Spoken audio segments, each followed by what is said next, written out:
Let me show you how I make these 3-ingredient peanut butter oatmeal cookies.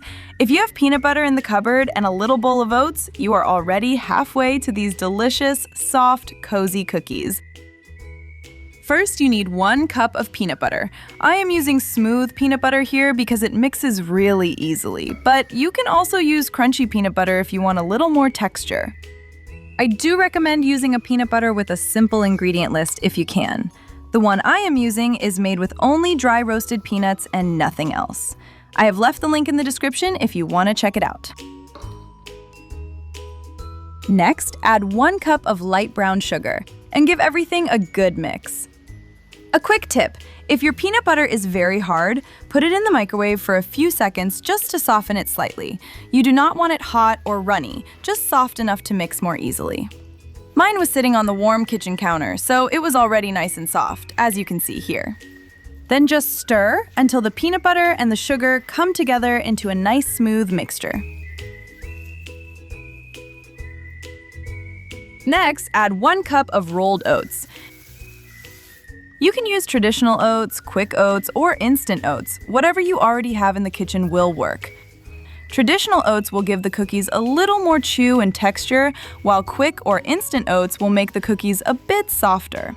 Stir everything together really well, making sure there are no dry oats sitting at the bottom of the bowl. If your peanut butter is a little warm and soft like mine, this part will be much easier to mix. Keep pressing and folding the dough with your spatula until it comes together and holds its shape when you press it, just like this. Now, use a spoon or cookie scoop to take equal portions of the dough. Then, roll each one between your hands into a ball. Try to make them close to the same size so they bake at the same time. Place the dough balls on a baking tray lined with parchment paper, leaving a little room between each one.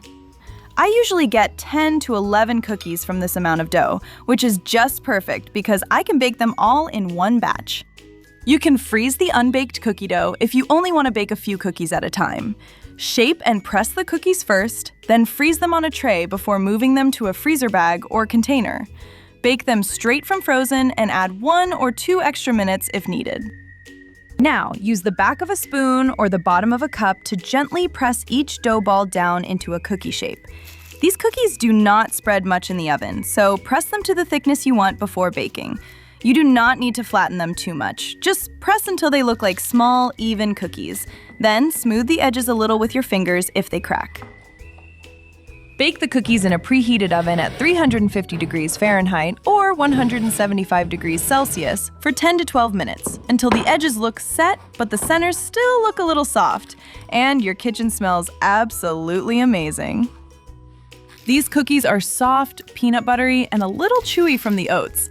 The brown sugar gives them just enough sweetness without making them overly sweet. They're the kind of simple cookie that works when you want a quick little treat, but not a heavy dessert. If you liked these peanut butter oatmeal cookies, you should try my peanut butter cookies with Rice Krispies here next. They are soft in the middle, a little crispy around the edges, and the Rice Krispies give them the best little crunch. It is such an easy twist, but it makes the cookies so fun to eat.